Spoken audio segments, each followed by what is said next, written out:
Good morning, I'm Lieutenant General Todd Semonite, 54th Chief of Engineers, and today I'm in Savannah, Georgia, with the Savannah Harbor Expansion Program. Right now the Corps of Engineers is working different harbor deepening projects. We've got about 23 that are either underway in progress or are still being in the final stages of studying, and those cost about $4 billion. A lot of this was because of the expansion of the Panama Canal, larger ships coming in, so rivers like the Savannah River has to be deepened to be able to take that extra load. With me today is Colonel Marv Griffin. Marv is the district commander from the Savannah District. Marv, can you tell our team a little bit about the complexity of the Savannah Harbor Deepening Program? Yes, sir. Thank you, and welcome to Savannah. Behind you is the Savannah Harbor, and this is the Savannah Harbor Expansion Project. It's a $706 million project, which is will increase the value to the nation. There's a President's We Can't Wait initiative,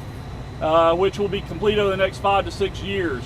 Incredibly complex project, 11 major construction features, one of which is right here behind us. The one unique aspect of the Savannah Harbor Expansion Project, or SHEP as we call it, is over half the value of the project is environmental mitigation. And key and essential to that is a dissolved oxygen injection system, which is going to inject the Savannah Harbor as we deepen it from 42 to 47 feet. It's going to inject it with dissolved oxygen to help out all the aquatic species, including the short nose and the Atlantic sturgeon, which is on the Endangered Species Act. So over half the value is environmental mitigation. The dissolved oxygen injection system, which Mr. Troy Funk, our resident engineer, is going to tell you a little bit more about, is a key aspect of this project and an incredible value to this overall effort. So Troy, we're on the ground right here. You got obviously your project in the background. Tell our team a little bit about this project and maybe the criticality of this back into the bigger program. Yes, sir. Thank you.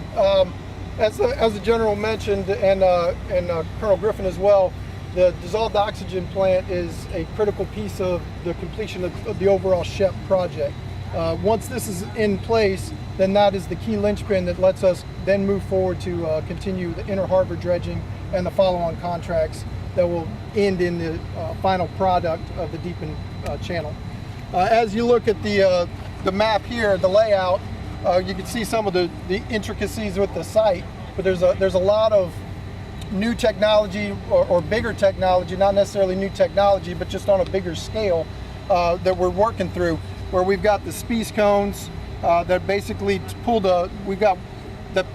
take the water that's pulled out of the river and inject it with the oxygen that we generate on site and mix it together and then inject that oxygenated water back into the river. And here at the lower site, we actually have 2 locations where we do that.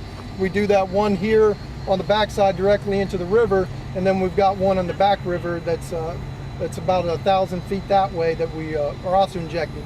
And we've also got a secondary site, which is, as we talked about previously, is a big challenge, having 2 different sites with one contract. You're basically running 2 crews. So that's been a big challenge, and just having to have that collaboration between the crews on both sites.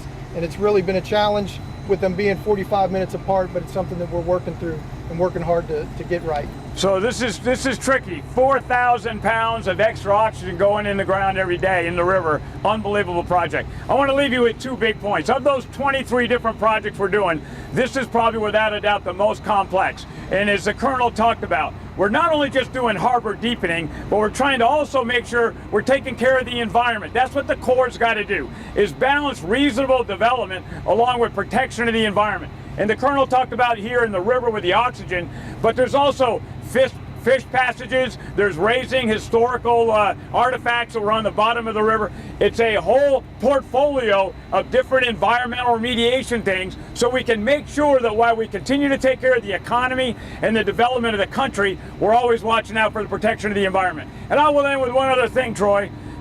Every single day in the Corps, we've got to continue to take care of our people, but we have got to deliver. We got to make sure projects like this come through. And this is a sheet we use in the Corps. Today, what Troy's showing me, scheduled progress on site, 12%.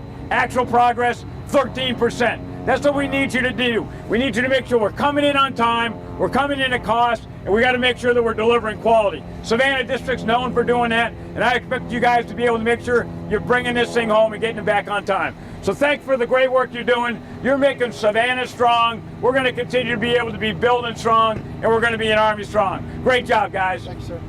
Cool.